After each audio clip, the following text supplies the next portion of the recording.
Do any of the designers talk about a champion's fantasy? How do I know what champions is the best at, and how can we be better conceptualize our champion? I talk about champion fantasy a lot. It is my belief that characters should stand out.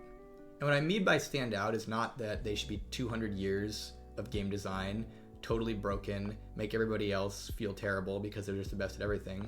What I mean by stand out is every character should have something special that is unique to them, that when you play them, regardless of balance, you think, well, at least I do this. An example of this in League of Legends is a character like Twisted Fate. Twisted Fate, regardless of balance, has a targeted stun and Twisted Fate ult. He is a very unique, specific character who does very specific things, and you can play anybody else and you will not get what you're getting from Twisted Fate, regardless of how strong Twisted Fate is.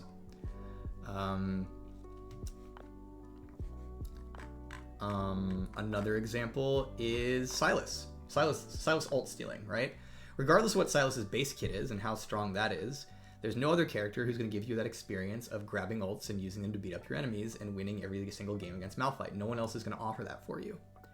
And so when I think about champion fantasy, it's not just about making something cohesive, like, hey, Jinx is crazy girl with guns, let's make sure she feels like crazy girl with guns, but also characters need to stand out. And then also stand out is a thing where it's like, just because a character does something unique doesn't mean that it's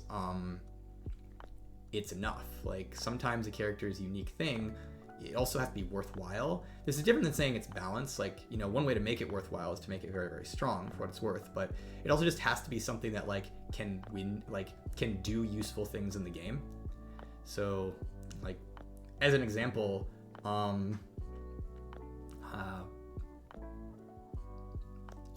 Yoru came out in Valorant years ago, and we ended up reworking Yoru.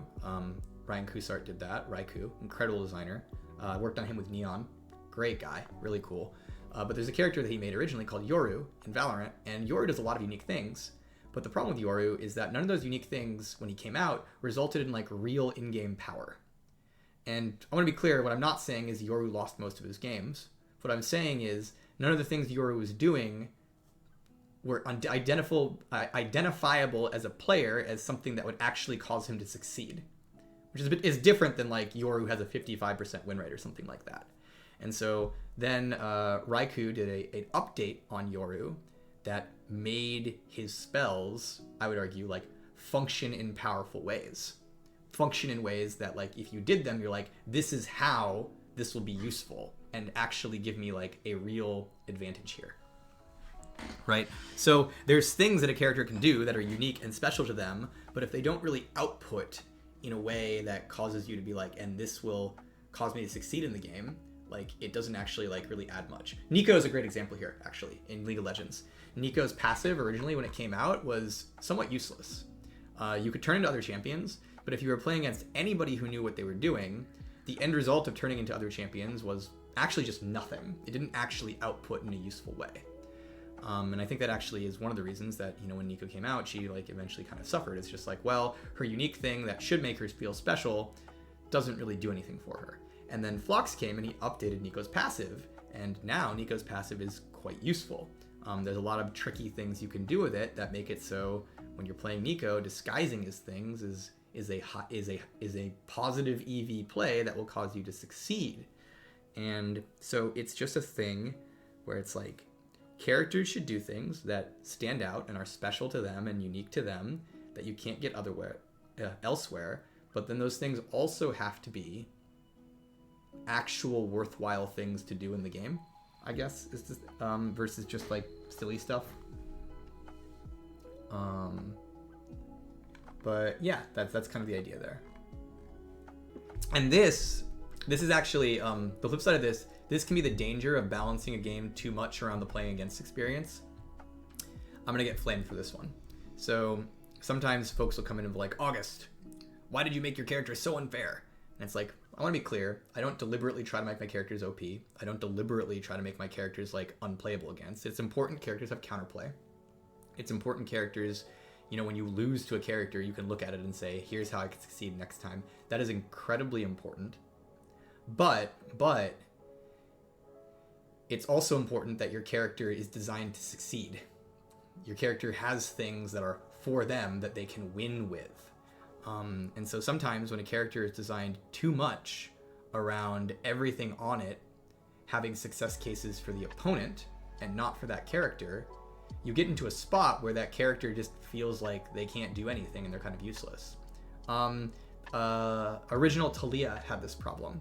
When I was working on Taliyah with her update, one of the things I noticed when I was working on her is many of her spells felt like they were for her opponents. They weren't for her.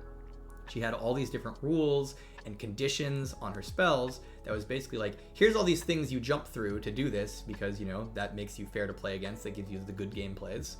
And then the result is, you know, the same as anybody else.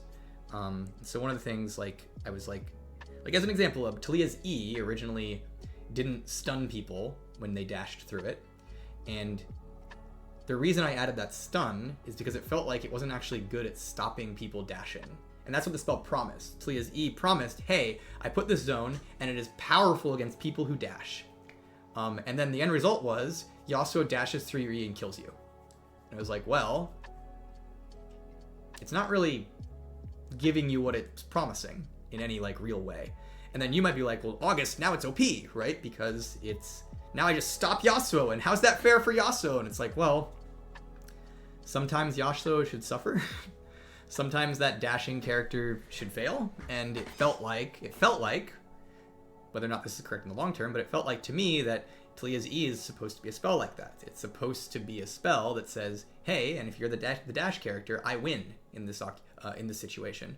And then, you know, we'd hope then that dash characters would have other ways to succeed against Taliyah, whether or not it's her E. That's kind of the idea there. Let's make Janet W stun and add a root to Janet R and increase her E by about 192.2%. Yanyo, I think that would have been a good idea, except you got the percentage wrong on her E.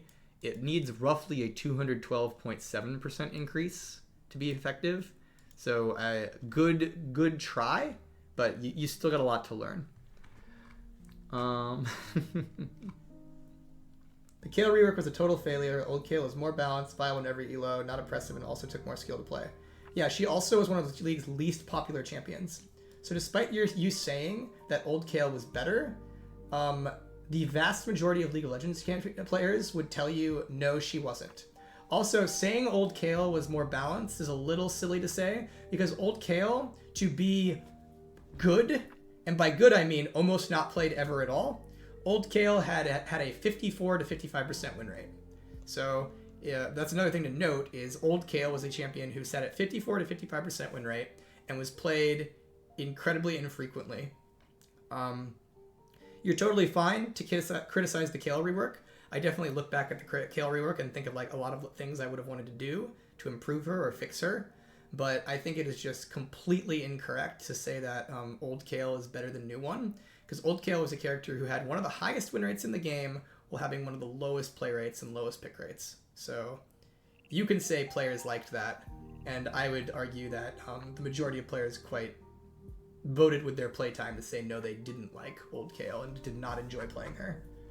So yeah, that's the complexity with KAYLE. It's like, is the new KAYLE perfect? No, I think there's a lot of improvements to be made, but I am very confident in saying that she was a significant improvement over the old one. Yeah. And then also, I have a feeling, it's like, there's no way to prove this. There's no way to prove this, but if old KAYLE had to live in our new world balance strategy, she probably gets even less enjoyable. Because old KAYLE would have had to have been nerfed about 3% win rate to exist within League's current balance strategy. And so a question I would ask is like, if you look at old KAYLE and you nerf that character by 3% win rate, how do people feel about that character? And the case for a lot of characters like that is the answer is their play rates go even lower. So yeah, it's a hard spot.